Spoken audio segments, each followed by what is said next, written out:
교회는 헬라어로 에클레시아라고 한다고 했습니다.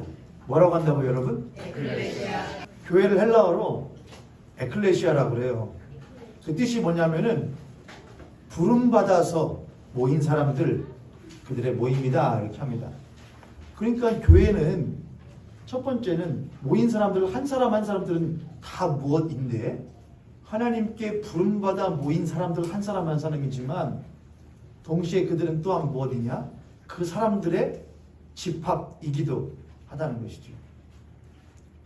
그 가운데는 신약 초대교회라 하자면은 어른도 있었고요, 아이들도 있었고요, 상전도 있었고요, 종도 있었고요, 노예도 있었습니다. 심지어 권력 있는 사람들도 있었고요, 권력 없는 사람들도 있었고요, 배운 사람들도 있었고요, 배우지 못하는 사람들도 있었습니다.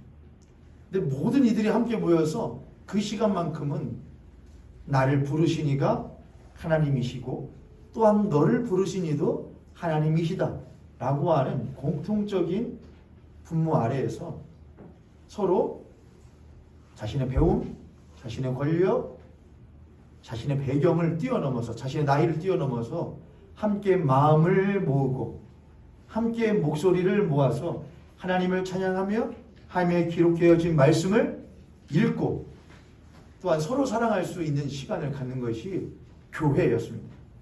그래서 사실 어린이들과 함께 예배드리는 것은 지극히 정상적이에요.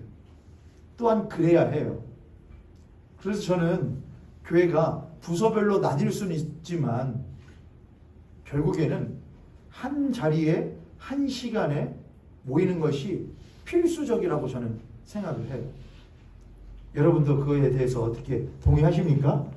그러나 그것은 절대 쉬운 일은 또한 효율적인 일은 아니에요. 쉽게 하자면은 끼리끼리 모이는 게 제일 쉽긴 해요. 말 통하는 사람들끼리, 배경 비슷한 사람들끼리 글씨를 읽는 것도 애들은 천천히 읽어서 안 돼.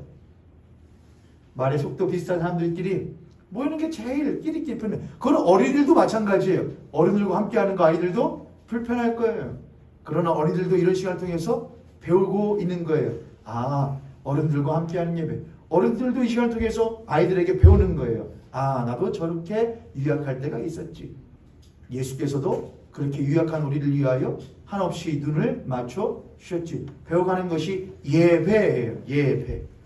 그래서 예배는 하나님을 무엇하고 하나님을 우러러보고 동시에 우러러볼 만한 그분이 한없이 낮게 내려와 우리 함께 눈을 맞춰 주셨던 것을 기억하고 우리 옆에 있는 형제와 자매들과 그렇게 눈높이를 맞추는 것이 예배예요. 하나님을 우러러보는 것만 있다면 예배가 될 수 없어요. 하나님을 우러러보고 또한 형제와 자매와 눈높이를 맞추는 것이 진짜 예배예요. 할렐루야. 옆에 성도님 같은 손에 주시고 그런 의미에서 한 번 더 축복합니다. 당신과 함께 예배할 수 있어서 너무 좋습니다. 할렐루야. 할렐루야. 저 또한 이런 귀한 교회 공동체와 함께 사역할 수 있음에, 섬길 수 있음에 감사를 드립니다. 오늘 가정의 달 5월을 맞이해서 지난주가 무슨 주일이었냐면은 부활 후 5번째 주일인 동시에 어린이 주일 또한 어버이 주일이기도 했습니다. 오늘은 무슨 주일이냐? 부활 후 6번째 주일인 동시에 부부의 주일이고 스승의 주일입니다. 여러분 주보 맨 앞면에 보면은 앞면 맨 상단에 써 있어요. 오늘 스승의 주일이기도 하고 부부의 주일이에요. 제가 공문을 하나 받았거든요. 기독교 대한성결교회 총회본부에서 공문이 내려왔는데 뭐냐면은 스승의 주일을 맞아서 담임 목사에게 강단 자리를 잠깐 쉴 수 있게 해달라고 그렇게 공문이 내려왔어요. 제가 그래서 나이스다. 그리고 뭐라고 써있냐? 대신에 교회의 중직에게 그 자리를 부탁해 주십시오. 딱 이렇게 들어보세요. 번뜩 누가 생각났을까요? 교회 중직이면 장로님이시고 안수집사님이세요. 그래서 제가 잘 됐다. 참았습니다. 장로님. 다음에는 참지 않겠습니다. 그거 어떻게 하겠어요? 장로님 저도 공문이 내려오는데 위에서 편한데요. 장로님. 그치요? 장로님이 좀 불편하시면 안수집사님께 말씀 드려주세요. 공문이 내렸더라고요. 그래서 스승의 주기가 그렇게 하라고 했다가 거기에 이제 근거가 뭐냐? 담임 목사가 또 영적으로는 성도들을 못하는 이끄는 무엇이기 때문에 제가 그거를 읽다가 그럼 나 안 할래 그랬어요. 제가요. 왜냐하면 저는 스승이 아니거든요. 저는 스승이 아니에요. 그냥 제가 누군가로부터 배우고 또한 성경에 기록되어져 있는 것을 여러분들께 돌려드리고 또한 유통하는 하나의 유통자일 뿐이지 저는 스승은 아니라고 생각을 해요. 그러니 저는 여러분께서 혹시나 여러분 이 자리 가운데에 그래도 목사님이 스승이지라고 생각하시는 분들은 마음속으로만 품어주세요. 누군가에게 목사님이 스승이야 말씀하지 마세요. 진짜 스승은 말하지 않아도 알아요. 제가 그거 보고서는 그러면 나 안 할래. 난 그냥 이 시간 스승으로 쓰는 것이 아니고 목사로서 쓰고 싶다. 그래서 이 자리에 섰고 오늘 5월 가정의 달을 맞이해서 부활절 특집 설교를 잠시 멈춰 놓고 오늘 가정의 달 설교를 한번 해야겠다 싶어서 오늘 제목 꽃 피우기 위하여라는 제목으로 여러분하고 말씀을 나눠보려고 합니다.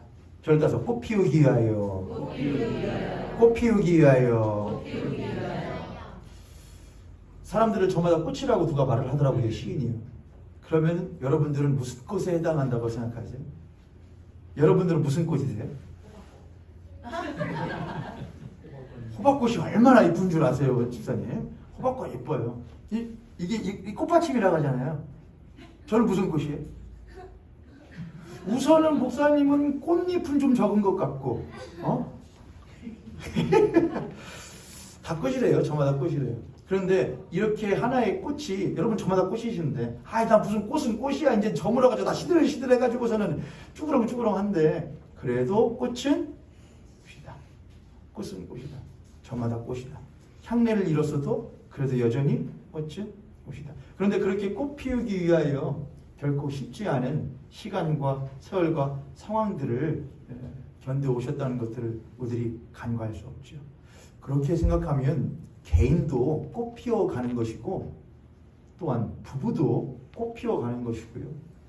또한 부모와 자녀 사이도 꽃 피워가는 것이고 결국 가정이라는 것이 무엇해가는 과정이더라고요. 꽃을 피워가는 과정이더라고요. 누군가는 씨를 뿌리고 심고 누군가는 계속해서 꽃 피우기 위하여 물을 주고 희생을 하고 결국에는 그 가운데서 희생 속에서 피워진 꽃을 보며 누군가는 기쁨을 누리고 만족을 누리고 행복을 누리게 되는 것이 부부, 개인, 부모와 자녀 그리고 가정 속에서 생겨나는 과정인 것 같습니다. 오늘 여러분과 함께 나누려고 했던 말씀의 본문은 창세기 1장 28절이거든요. 창세기 1장 28절. 그래도 한번 찾아볼까요? 창세기 1장 28절입니다. 창세기 1장 28절 한 목소리로 읽겠습니다. 시작. 하나님이 그들에게 복을 주시며 하나님이 그들에게 이르시되 생육하고 번성하여 땅에 충만하라. 땅을 정복하라. 바다의 물고기와 하늘의 새와 땅에 움직이는 모든 생물을 다스리라 하시니라. 아멘. 거기 보면 하나님께서 사람들을 모든 걸 창조하시고 사람을 창조하신 이후에 사람에게 너희는 생육하고 번성하라 이렇게 되어 있습니다. 이 생육하고 번성한다는 것은 수적이고 양적인 것이 없는 건 아니지만 그것만 꼭 해당되는 것은 아니에요. 만약 생육하고 번성하라고 한다면은 누가 제일로 하나님 말씀에 합당한 삶을 사는 그리스도인 부부이겠죠? 아이를 부원하는 얼마큼 낳아야 하나님 말씀에 명령에 합당한 부부겠어요? 언제까지? 여자는 자신이 출산할 수 없는 육신의 한계가 올 때까지 뭘 해야 돼요? 해야 해요. 남자는 그 여자가 자신이 능력만 되면 할 수 있는 데까지 하는 것이 하나님 말씀에 합당한 것이죠. 맞아요, 안 맞아요, 여러분? 자, 그럼 제가 문제를 내보죠. 한 명 합당해요, 안 합당해요? 2명, 3명, 4명, 5명, 6명. 우리 어르신들은 옛날에 7, 8도 나오셨잖아요. 7명, 8명. 축구팀 12명. 안 돼요. 아무리 그래도. 그래서 생육하고 번성하라는 것이 수적이고 양적인 개념이 없는 것은 아니지만 그것만을 말하는 것은 아니에요. 그래서 생육하고 번성하라는 것은 이런 말로 들으시면 돼요. 너희들은 이 땅에서 꽃 피워라예요. 아름답게 꽃 피워라예요. 개화해라예요. 하나님은 우리들의 한계를 아셔요. 여러분 이 자리에 계시는 부모님들도 자녀의 한계를 알아요. 내 자녀가 바램은 이만큼 나는 갖고 있지만 내 자녀의 그릇은 이 정도구나. 육체적인 그릇, 정신적인 그릇, 그거밖에 안 되는구나. 한계를 알아요. 그런 자녀에게 더 해라. 너의 그 한계를 넘어서 더 해라 하는 것은 그 자녀를 향한 폭력이에요. 부모는 그것만큼만 해도 괜찮아. 그 안에서 네가 아름답게 꽃 피워 생육하고 번성해. 너희 그런 하나님도 우리의 한계를 아셔요. 해. 내가 너희들을 창조했으니까 능력대로 끝까지 해. 생육하고 번성해라. 그거는 사람이 아니에요. 생육하고 번성해라. 아름답게 너의 삶을 꽃 피워라. 이렇게 말씀하시는 것이죠. 하나님은 그렇게 우리들에게 생육하고 번성을 하는 아름답게 너희들의 삶을 개화하라는 사랑의 권명과 명령을 우리들에게 허락하여 주셔요. 그리고 그 명령을 받아 아담과 하와라는 두 부부가 있게 되고 이후에 두 부부에게서 자녀들이 나오게 되고 그들은 하나님 가정을 이루게 되죠. 그러면 성경은 그 부부와 부모와 또한 자녀들에게 그 가정에게 어떤 것들을 말하고 있는가 짧게 오늘 한번 나눠보려고 합니다. 먼저 부부에게입니다. 부부가 꽃 피우기 위하여 필요한 것들이 무엇이 있을까?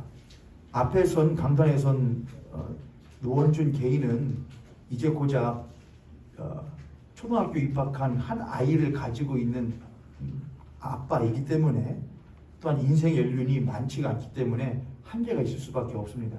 다만 하나님 말씀에 빗대어서 하니 여러분 목사 개인의 말이라 생각하지 마시고 성경이 우리에게 하시는 말이라 들으시면 좋을 것 같습니다. 부부에게 첫 번째는 각자 세 가지인데 첫 번째는 부부에게 꽃 피우기 위하여 첫 번째 한 몸입니다. 한 몸. 하나님은 부부에게 그들이 부모를 떠나 한 몸을 이룬다고 또한 이루어야 한다고 말씀해 주셔요. 한 몸 된다는 것은 뭘 말하는 것이냐? 그건 곧 다른 몸이었던 나의 남편, 다른 몸이었던 나의 아내를 나의 몸과 같이 여기며 존중해주고 또한 여겨주라고 하는 사랑의 표시입니다. 한 몸 되라는 것은 나와 다른 몸이었던 남편, 나와 다른 몸이었던 아내를 나의 몸과 같이 대하라고 하는 상호 존중의 자세와 태도가 바로 한 몸입니다. 한 몸. 그러므로 부부는 참으로 꽃 피우기 위하여 나의 아내와 나의 남편을 내가 아프면 그가 아프면 마치 내가 아픈 것 마냥 공감할 줄 알고 그가 고통스러워하면 내가 고통스러운 것처럼 함께 여겨줄 수 있는 삶의 자세와 태도가 필요합니다. 그렇게 될 때에 꼭 필요한 것이 뭐냐면은 공감입니다. 공감. 나는 길을 지나가다가 어디 한 곳에 발을 부닥치면은 즉시로 비명을 지르기도 하고 아픈 반응이 나오지 않습니까? 그러면은 나의 한 몸 된 사람이 그렇게 삶 가운데에 어딘가에 사람에게 상황에게 사물에게 부딪힘을 당하였을 때에 그의 아픔이 마치 내가 부딪힌 것 마냥 공감할 수 있는 역할을 해주는 것이 한 몸인데 그 일을 위해서 제일 필요한 것이 바로 말입니다. 말. 공감하는 말, 공감하는 표정, 공감하는 태도는 하나님께서 부부가 꽃 피우는데 매우 필요한 것임을 하나님께서 말씀해 주십니다. 그래서 우리는 남편과 아내를 대할 때에 타인인 것처럼 말하는 말을 써서는 안 됩니다. 나의 남편과 아내를 대할 때에 그 사람, 저 사람이라고 말해서는 안 됩니다. 그 사람, 저 사람은 남편이 아닌 아내가 아닌 다른 사람에게도 쓸 수 있는 말입니다. 남편에게만, 나의 한몸된 남편에게만, 나의 한몸된 아내에게만 쓸 수 있는 말을 꼭 써줘야 됩니다. 여보. 조금 더 나가면 여보는 일반적인 거죠. 여보. 여러분 집에서 여보라고 하시나요? 되게 그렇게 안 하고 뭐라고 하죠? 누구 엄마, 누구 아빠라고 하잖아요. 누구 엄마, 누구 아빠는 나와는 조금 더 한 번 건너뛴 호칭이에요, 여러분. 그렇잖아요. 그렇잖아요, 여러분. 내 자식과 관련된 호칭이에요. 내 사람으로서 호칭을 해야죠. 그게 이제 여보 같아요, 여보. 저는 결혼 처음 시작할 때부터 절대로 연애할 때는, 결혼하기 전에는 여보라고 안 불렀습니다. 전 결혼하기 전에 여보라고 부르는 사람들을 이해할 수가 없어요. 근데 되게 많더라고요, 요즘에는요. 요즘에는 중고등학생들도 연애를 하거든요. 그럼 여보라고 불러요. 제가 어저께도 어디 결혼식장 갔다 오면서 이야기를 잠깐 했었는데, 만약 내 아이가 여보라고 부른다. 그럼 저는 요구할 거예요. 너 혼인증명서 가지고 와. 그럼 내가 여보라고 부를 수 있게 해줄게. 여보는 누구에게만 쓰는 거야? 한몸된 사람에게만 쓰는 거야. 여보. 조금 더 나가볼까요? 여보보다 더 좋은 표현. 네? 남편들은 그렇게 쓸 수 있습니다. 당신은 네? 갈비뼈. 제 핸드폰에는 그래서 제 아내를 저장을 나의 갈비뼈로 해놨거든요. 저는 제 핸드폰에다 전화, 어쩌다가 음성으로 부를 때 있잖아요. 시리야, 내 갈비뼈한테 전화해줘. 그러면 내 갈비뼈님께 전화를 걸겠습니다. 그리고 전화를 걸어요. 내 갈비뼈. 여러분 좋으신 대로 지금 안 해도 돼요. 아내들께서는 내 집, 원래는 내가 있었던 곳이니까 내 집. 나와 관련된, 나와 한몸된 표현으로 말을 하는 것이 굉장히 뭐하냐? 중요해요, 여러분. 중요해요. 절대로 나와 한몸된 남편과 아내를 타인 여기듯이 말하지 마시고 타인 여기듯이 행동하지 마셔요. 타인 여기듯이 말하는, 타인 여기듯이 행동하는 곳에는 꽃 피우기가 실상 쉽지가 않고, 그러한 부부를 보는 자녀들 또한 한 몸이 무엇인지를 이해하기가 쉽지 않습니다. 내 아버지는 내 어머니를 대할 때 저렇게 말해주고 저렇게 표정 지어주는구나. 내 엄마는 내 아빠를 대할 때 저렇게 말해주고 저렇게 표정을 지어주는구나 라는 것을 자녀들에게도 보여줄 수 있기 위하여 부부는 그렇게 한 몸으로서 나의 몸처럼 여기는 상호 존중의 말과 태도와 생각을 하는 것이 필수적입니다. 두 번째, 부부가 꼭 피우기 위하여 필요한 것은 떠남입니다. 떠남. 부부가 두 사람이 한 몸을 이루어 부모를 떠나 한 몸을 이룬다고 말했습니다. 부모를 떠난다는 것은 드디어 이 자녀들이 한 남자와 한 여자가, 또한 그렇게 한 남자와 한 여자가 만난 이 부부가 이전에 자기의 뿌리였던 부모로부터 이제는 주체적으로 독립한 존재라고 하는 것을 말하는 겁니다. 아무리 그렇게 해도 결코 그 두 사람은 부모를 떠날 수는 분리가 아니에요, 여러분. 분리가 아니라 독립하라는 겁니다. 독립. 경제적으로 못하고 독립. 그렇다고 도움을 받지 말라는 건 아니에요. 그러나 도움을 요청하지 말라는 거예요. 도움을 당연하지 말라는 거예요. 도움을 요구하지 말라는 거예요. 이제 부부가 되면은 부모로부터 떠나 우리 두 사람이 주체적으로 삶을 일구어 꽃을 피워갈 수 있는 존재라고 하는 책임감을 갖는 거예요. 그게 바로 떠남이에요. 온전하게 독립하지 못하면 온전하게 책임도 지지 않아요. 그래서 늘 부부가 되었어도 앞선 자신의 부모들에게 늘 책임을 전가하거나 아니면 자신들에게 필요한 것들을 요구하는 유아기적인 모습을 가질 수밖에 없어요. 하나님은 그런 걸 원하지 않으셔요. 그래서 너희들은 한 몸을 이루어 뭘 떠나야 된다? 부모를 떠나야 한다. 그래요. 그렇게 해야만이 두 부부는 드디어 부부로서 주체적인 한 독립된 자아를 형성할 수가 있어요.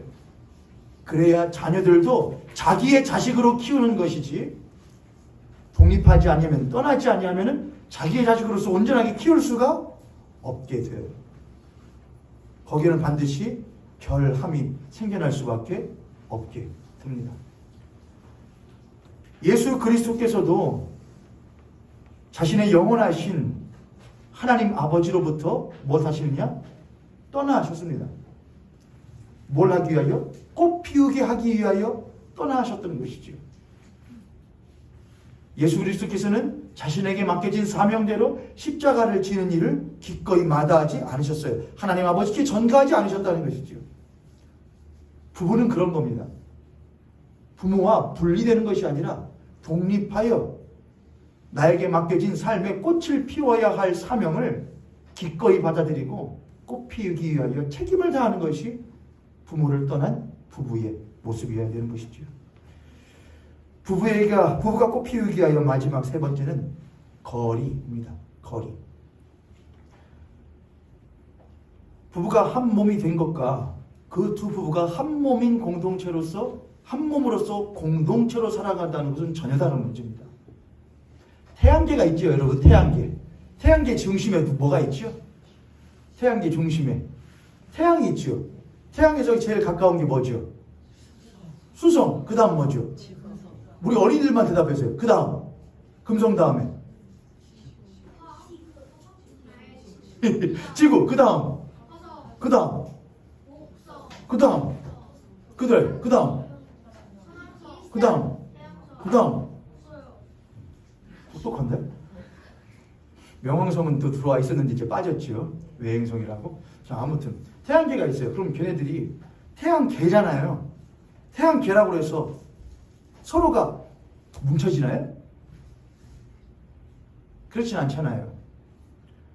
한 태양계지만 서로 일정한 거리를 유지하면서 태양계라고 하는 하나의 커다란 집합체를 유지를 하죠. 만약 목성이 화성을 너무나 사랑하여 다 가까이 간다면 두 행성은 무엇하느냐? 두 행성은 멸망하는 거예요. 그리고 그 두 행성의 멸망으로 인하여 태양계도 못하는 것이냐? 부서지게 되는 것이죠. 부부는 한 몸인데 그 한 몸은 그를 나의 몸처럼 여겨 사랑하라, 사랑으로 표현하고 사랑으로 대하라는 것에서의 한 몸이에요. 또한 한 몸으로서 한 생각을 하라는 거예요. 우리를 부르신 이는 누구시며 하나님이시며 우리는 하나님의 아름다운 나라를 이루어가는 한 몸 된 이들이다. 동시에 우리는 한 몸이지만 남편과 아내로서 또한 서로가 다른 객체이기도 하라는 것을 인정하라는 거예요. 인정하라는 거예요. 때로는 함께할 때가 있지만 함께할 영역들이 있지만 때로는 함께할 수 없는 영역들과 때로는 함께할 수 없는 범위들이 있음을 못해 줘야 되냐? 인정해 주어야 한다는 거예요. 물론 그것이 나에게서 거리가 멀어져 다른 행성으로의 거리가 가까워지는 걸 해서는 안 되겠지요. 그러나 일정한 거리를 유지하고 건강한 긴장 상태를 유지하는 것은 그 한 사람이, 내 아내가, 내 남편이 한 사람의 객체로서 건강한 하나님 앞에서의 독립된 객체로서 자아를 형성하는 것에 도움을 주어야 되는 거예요. 내가 그 사람을 모두 다 컨트롤할 수 있어요? 없어요? 없어요. 내가 그 사람을 모두 다 다뤄갈 수 없어요. 그 사람은 누가 부르신, 하나님이 부르신 나의 남편이에요. 내가 선택한 남편이 아니라 하나님이 불러주신 나의 남편이에요. 이 사람은 하나님이 불러주신 나의 아내임을 인정하지 않으면 우리는 그 사람에 대해서 한없는 불신과 한없는 근심으로 그 사람을 대할 수밖에 없어요. 그럼 그 사람을 멸망시켜요. 그는 하나님이 불러주신 나의 남편, 그 남편 또한 나는 저 사람에게 불러주신 그 사람의 남편, 저 사람은 하나님이 나에게 불러주신 나의 아내, 그 아내도 나는 하나님께서 저 사람에게 붙여주신 아내라고 하는 인식을 가진 거예요. 그리고 서로 거리를 유지해요. 당신은 하나님의 사람이야. 누구의 것이 아니고 나의 것이 아니에요. 부부는 네 것대라고 내 것대라고 한 것이 아니에요. 하나님이 너의 것대요, 너의 옆에 있어주는 배필대라고 붙여준 거예요. 그러므로 우리는 그 사람을 내 것으로 삼고자 하는 사욕으로 내 남편과 내 아내를 대하는 것은 그 사람만 멸망시키는 뿐만 아니라 함께 자멸하는 것이고, 그건 부부가 부모에게 주는 좋은 모습, 자녀에게 주는 좋은 모습이 될 수도 없는 거예요.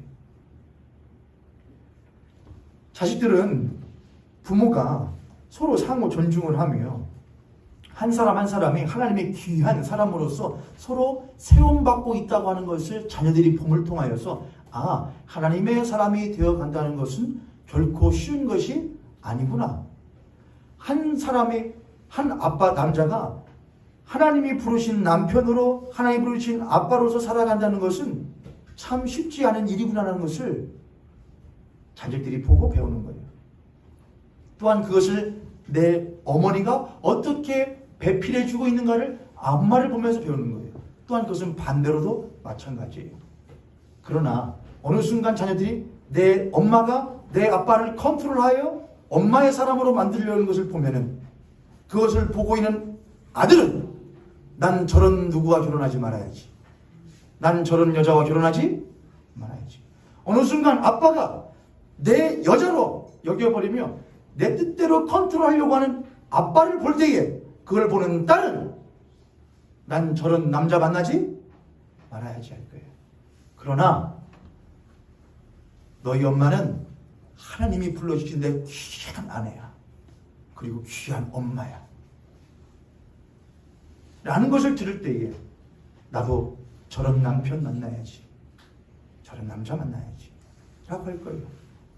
내 것 삼지 마세요. 그가 하나님의 것임을 인정해주는 부부로서 거리를 두는 것이 건강할 거예요. 그렇게 부부가 한 몸 되고 또한 떠나고 또한 거리를 둔다면 그 부부는 그래도 아름다운 꽃을 피우는 부부가 되리라고 믿습니다. 우리 옆에 있는 성도님, 부부 한번, 부부끼리 붙어 계세요? 지금 부부가 계신 분들 계신가요?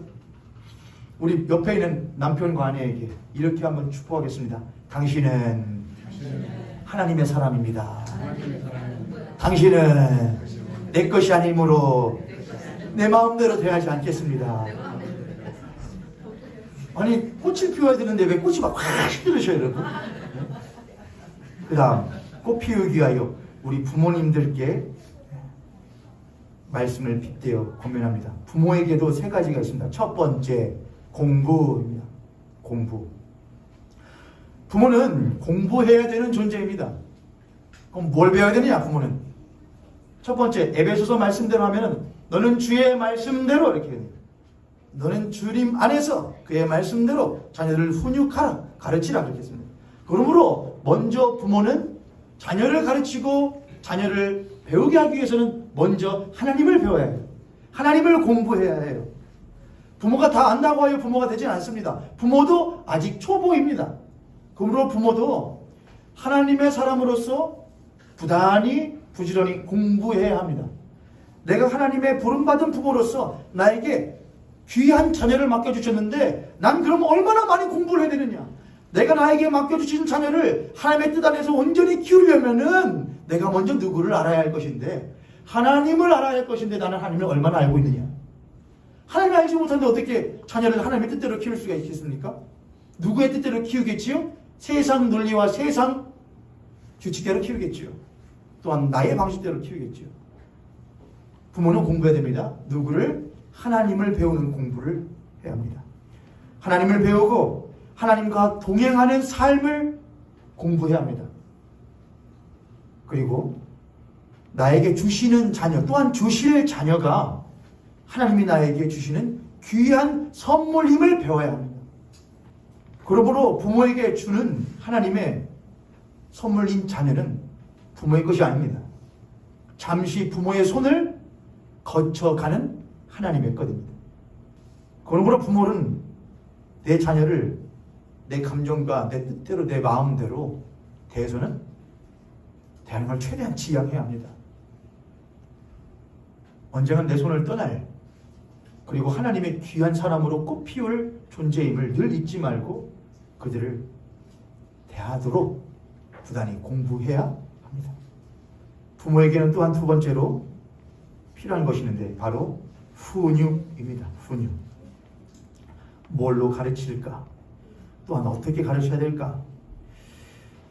그리스도인 부모가 해야 할 훈육은 오늘날의 경쟁사회 속에서 나의 자녀들이 이 경쟁사회 속에서 뒤처지는 나고자나 또는 죽는 실패자가 되지 않도록 여전히 남을 수 있는 경제사회 속에서 생존자가 되도록 키우는 것이 그리스도인 부모의 사명이 아닙니다. 훈육이 아닙니다. 그리스도인 부모의 훈육은 경제사회 속에서 나의 자녀들이 생존하는 생존자가 아니라 사명자로서 살아갈 수 있도록 가르쳐야 됩니다.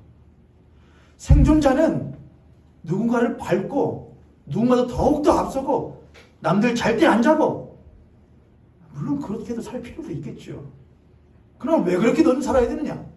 그건 네가 사명자이기 때문에 그렇다. 그런 그 아이에게 야 너 공부해야 돼. 너 학원 가야 돼. 너 열심히 살아야 돼. 왜? 그렇게 안 살면 뒤쳐져. 여기서는 죽는 거야. 라고 하면은 그 자식은 나는 이 세상에서 한 마리의 짐승으로 길러지고 있구나. 난 지금 투장에서 검투장에서 누군가를 죽여야지만이 살 수 있는 경제사회에서 살고 있구나라고 하는 한 사람의 아주 처절하게 살아가는 짐승으로 키우는 것이나 다름없어요. 하나님은 짐승 키우라고 우리에게 자녀를 맡겨주지 않습니다. 하나님 우리에게 사명자를 키우라고 자녀를 맡겨주셔요. 그럼 우리는 그 아이들을 그렇게 대해줘야 해요. 너는 하나님이 나에게 보내준 귀한 사람이야. 하나님 너에게 크신 뜻이 있으셔. 너는 하나님의 귀한 사람으로 성장할 거야. 하나님 너에게 큰 뜻이 있으셔. 뭐예요 아빠? 뭐예요 엄마? 어떤 뜻이요? 그럼 하나님 나를 뭐 우주 비행사나 뭐 대기업처럼 아니. 하나님은 너를 통하여 한 사람을 살릴 수 있는 사람으로 키우실 수 있어. 너희 한 귀한 삶의 자리를 마련해 주셔서 몇몇의 친구와 이웃들을 섬길 수 있는 귀한 사명자로 부르실 수 있어. 그렇게 키우세요. 만약 그걸 가지고 하나님이 너 왜 그렇게 했냐? 라고 하신다면 그런 하나님 믿지 마세요. 왜냐? 그런 하나님은 없으니까요. 우리 하나님은 그렇게 사람을 대하지 않으셔요. 자녀에게 완전을 요구하지 마세요. 왜냐? 그걸 요구하는 부모도 무엇하지 않기 때문이냐? 완전하지 않기 때문에 그래요. 자녀에게 완전이 아닌 온전함을 요구하세요. 온전함. 난 네가 100점 맞기를 원해. 가 아니에요. 난 네가 최고가 되길 원해. 아니에요. 때로는 자식에게 용기를 주세요. 무슨 용기냐? 여지를 남길 수 있는 용기도 주세요. 그건 참 쉽지 않거든요. 왜냐하면 비교 사회이기 때문에 그래요. 옆에 있는 동급생이 100점을 맞아와요. 그랬더니 그 집 엄마가 나한테 뭐를 해요? 자랑을 해요. 우리 집 딸이 아니 내가 자랑하려고 하는 건 아닌데 이번에 뭐를 맞아가지고 100점 맞아가지고 선생님이 한턱 쏘라 그러네. 뭘 사야 되지? 이래가지고 무슨 말을 그렇게 돌려서 나물래요. 그러죠. 여러분도 어디 가서 무엇 자랑하지 마세요. 자식 자랑하지 마세요. 제가 지금도 생각나는 게 제가 고등학교 들어갈 때쯤만 해도 평균학 아니었거든요. 그래가지고 저는 중학교 들어갈 때 저희 어머니가 학교 선생님, 중학교 3학년 선생님 면담하고 와서 저한테 그러셔요. 연준아, 저기 선생님 너 공부 열심히 해야겠다고 들어가. 응? 그래서 그때 충격받고 한 달을 하루에 3시간 자고 공부를 했어요. 무슨 대학교 갈 때도 그렇게 안 했어요. 저쪽 창고방에서요. 한 달. 야, 그때는 진짜 열심히 했어요. 그러고는 드디어 이제 우리 여기 제 선배님 계시는데 우리 장로님 이리고등학교 다 들어왔더니 아버님 어머님이 좋아하시는 것 같아요. 그럼 그럴 때이면 되잖아요. 가요 어딜? 뭐 괜히 어딜 가요? 아니면 어디 친척집이나 어디 멀리 가서 인사하러 가시는 거죠. 근데 인사하다 보니까 또 뭔 얘기 나오냐? 여기 몇 살이냐? 몇 살이에요? 고등학교 들어갔겠네? 어디였냐? 아유 어디 거기 가서 별로 좋지 않은 것 같아요. 여러분의 자녀도 똑같을걸요? 여러분의 자녀들 여러분이 어디 가서 자녀 옆에 두고서는 아 우리 자식이 어때? 그거 별로 안 좋아해. 하지 마세요. 저를 따라서 우리 부모님들 자식 자랑은 집에서만 하자. 누군 문제 아닌데 아버지들은 별로 문제 아니에요. 근데 누가 문제냐? 어머니들은 이 자식이 누구라? 나예요 나. 그러니까는 가면은 막 이렇게 컨트롤. 자식 자랑은 우리 어머님들만 특별히 어머니들만 자식 자랑은 남편 앞에서만. 자식이 아니 남편 앞에서만 하세요. 왜냐? 그 자식보다 잘난 자식들이 못하거든요. 꽤나 많거든요. 그러니까 어디 가서 자식 자랑하지 마세요. 에? 그런 걸 보고 밖에 나가서 자식 자랑하는 사람 보고 뭐라고 하냐? 세 글자로. 그렇죠. 아시면서 그러셔요, 여러분. 팔불치라고 해요. 하지 마세요. 그냥 자랑하지 마시고 감사하세요. 누구한테? 하나님께. 하나님 감사해요. 그런 뜻이에요. 그걸 또 자신의 이걸 또 빈 마음을 채워주려고 야 그랬대. 야 그랬다. 그러면 자식은 다 알거든요. 자기보다 날고 기는 애들이 많다는 걸. 그러니까 부모님이 어디 가서 자랑하는 거 보면 좋아요 안 좋아요? 싫은 거예요. 왜요? 자기보다 잘난 애들이 엄청 많거든요. 자기는 알거든요. 하지마. 엄마 하지마. 아, 아빠 하지마. 그래 가만히 있어도 모르면은 자랑하는데요. 다 아는 수가 있어. 한 사람들이 얘기해보고 그러니까요. 정말 아들이 뭐판 가나 검사 안 됐다고 한 사람은 게 헐크 육단계 밥을 안수님이 다 하시잖아요. 나 자랑은 진짜 누가 내가 안 해도 누가 해주는 거예요? 남이 해주는 게 자랑이에요. 아이들에게 용기를 주세요. 뭐를 그냥 완전하지 않아도 돼. 조금 여유를 가져도 돼. 여지를 줘도 돼. 쉬었다 가도 돼. 천천히 이렇게 아빠가 옆에 있어줄게 하는 동안 여지를 주세요. 그게 아이들에게 용기를 주는 거예요. 아이들에게 100점 맞은 것으로 최고가 된 것으로 용기를 갖게 하지 마세요. 그럼 그 아이는 100점 맞지 못한 최고가 되지 못한 타인을 보면 뭐라고 할까요? 너는 완전하지 못하다고 생각할 거예요. 그렇죠? 너는 100점 못 맞았잖아. 그럼 이건 불완전한 거야. 완벽하지 못한 거야. 그럼 그들을 뭐하냐? 무시해요. 오늘날 사회가 그런 거 아니에요, 여러분? 최고의 대학, 최고의 자리 가면 못하냐? 최고 자리에 올라가지 못한 사람들을 무시하는 거예요. 그럼 너희들은 그렇게 당해도 돼. 그렇게 무시당해도 돼. 라고 말하죠. 그렇지 않아요. 자기들을, 부모님들은 그렇게 자식들을 가르쳐서는 안 돼요. 또한 부모님께서는 아이들을 훈육할 때에 자신의 한계를 건강하게 인정해 주세요. 자식들 앞에서 최고의 아빠인 척, 최고의 엄마인 척 가지는 것보다도 자식을 최고로 사랑해주는 아빠, 자식을 최고로 사랑해주는 엄마인 것만 말씀해 주시면 돼요. 나 너에게 최고의 학용품, 최고의 방, 가구들, 최고의 장난감을 해주지 못해 아빠, 엄마가. 그거 건강하게 인정하세요. 그냥. 그것 때문에 막 난 너에게 최고의 걸 해주지 못하는 아빠여서 미안해. 그런 거 하지 마세요. 그건 자식들에게 좋은 영향을 주지 못해요. 왜요? 아, 아빠는 뭘 해줘야 최고의 아빠구나.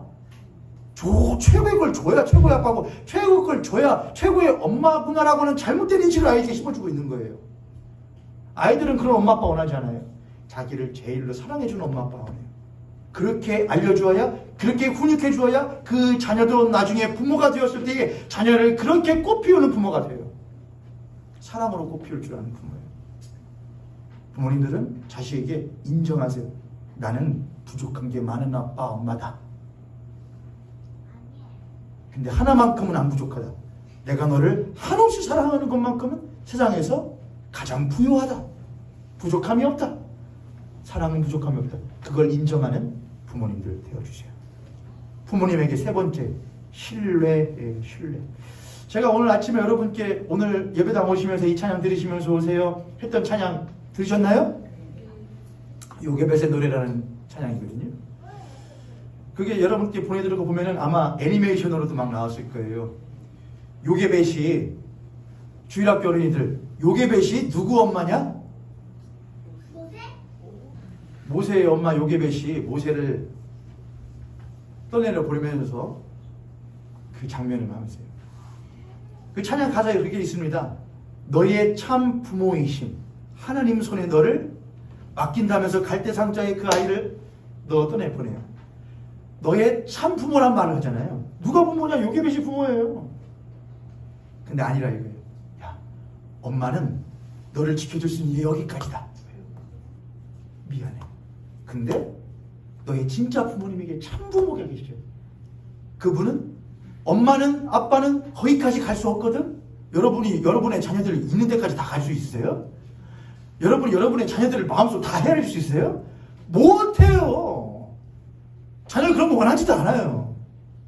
인정하세요. 나 거기까지 못 간다. 해주고 싶은 마음은 있지만 할 수 없는 한계들이 있어요. 그런데 하나님은 너와 함께하지 못하실 곳이 없으시며 함께하지 못하실 때가 없으시며 헤아리지 못하실 것이 없으신 참 부모이시다. 그 하나님 손에 너를 맡긴다. 그러므로 부모는 누구를 신뢰해야 되느냐? 참 부모이신 하나님을 신뢰하는 부모가 되어야 돼요. 자녀에 대한 하나님의 절대적인 주권을 신뢰하세요. 암브로시우스라고 하는 옛날에 큰 교부가 이렇게 상담을 해주었대요.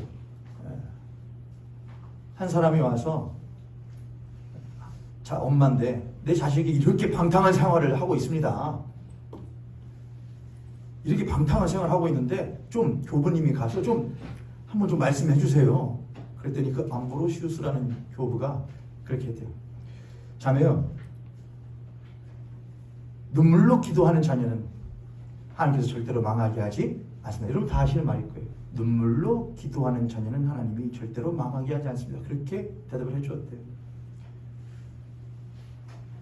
그러니까 무언가 가서 교부님이 가서 좀 말 좀 해달라고 했던 건데, 좀 터치 좀 해달라고 했던 건데, 교부는 알았던 것이지요. 인간이 다 손댈 수 없는 영역들이 있다는 거예요.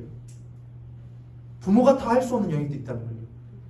그러므로 하나님의 절대적인 주권과 그 자녀를 향한 하나님의 손길을 신뢰하고 뭘 하라? 기도하라. 눈물로 그 자녀를 위하여 기도하라.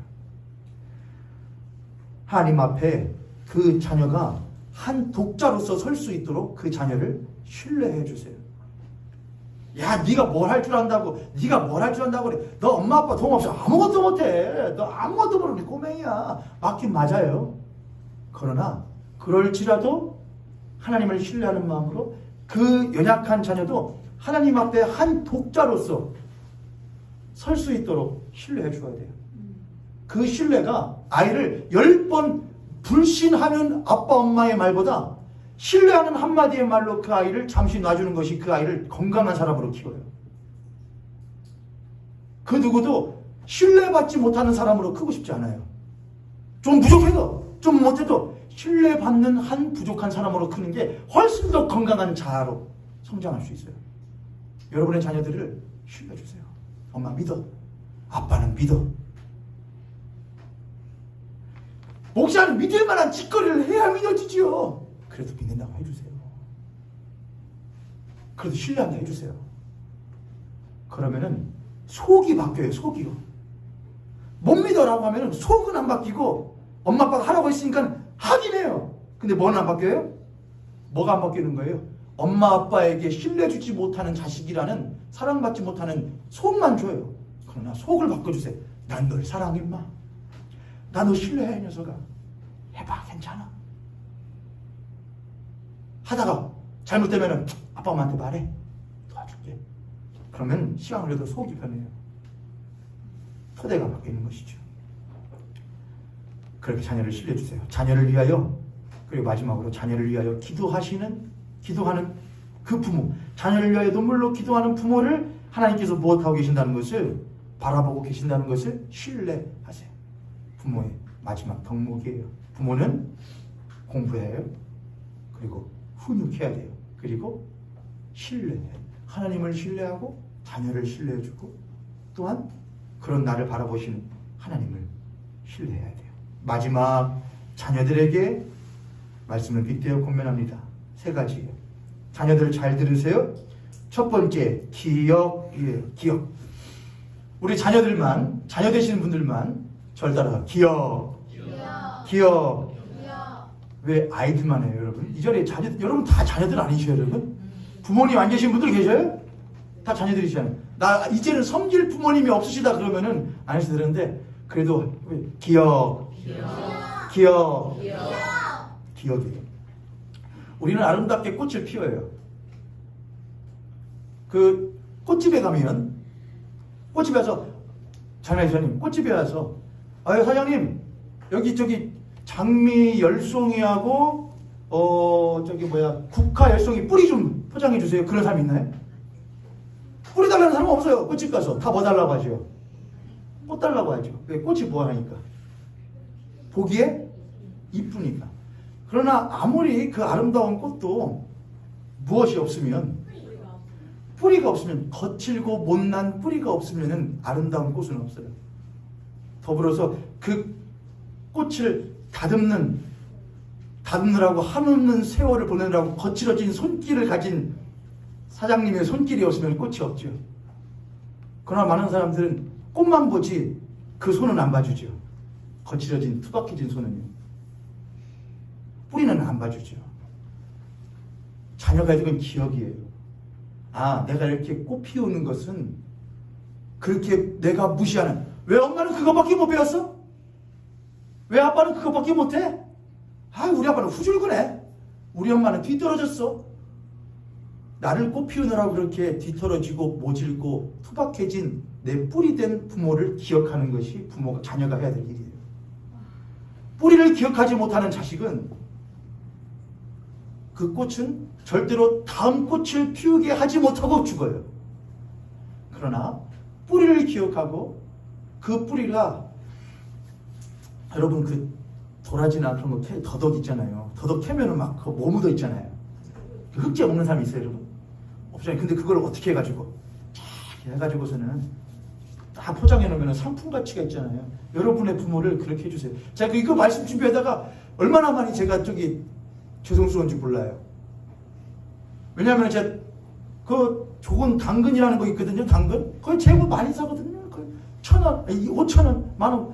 근데 생각해보니까는 내가 내 어머니 거를 새 옷을 한 벌을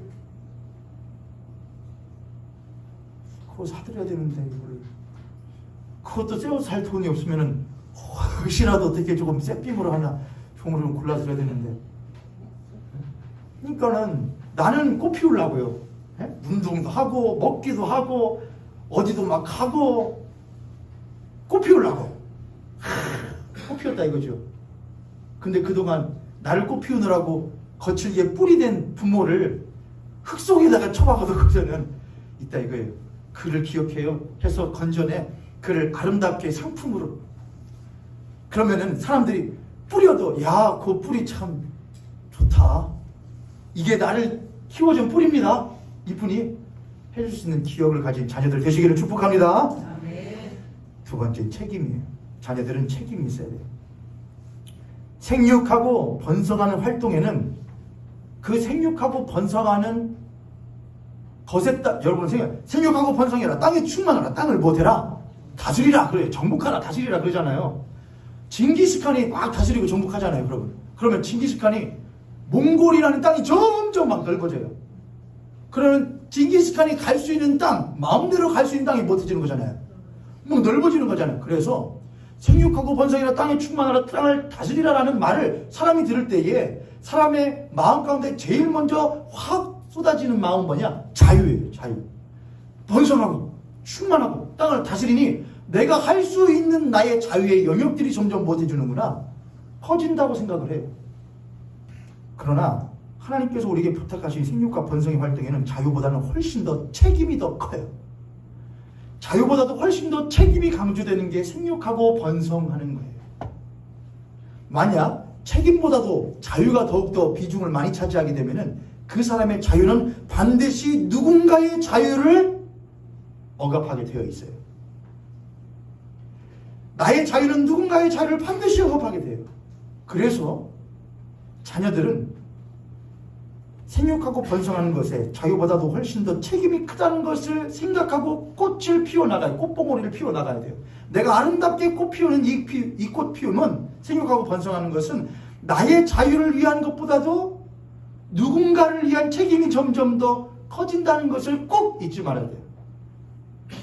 내가 한 사람으로서 경제적으로, 정신적으로 한 사람으로 독립해 간다는 것은 나의 꽃피움의 자유가 커지는 것이 아니라 나를 위하여 헌신하는 이들에 대한 책임이 점점 커지는 것이며, 한 사회 구성원으로서의 책임이 점점 더 커져가는 꽃을 피우고 있다는 것을 잊어버리면 안 돼요. 우리 자녀님들 아시겠죠?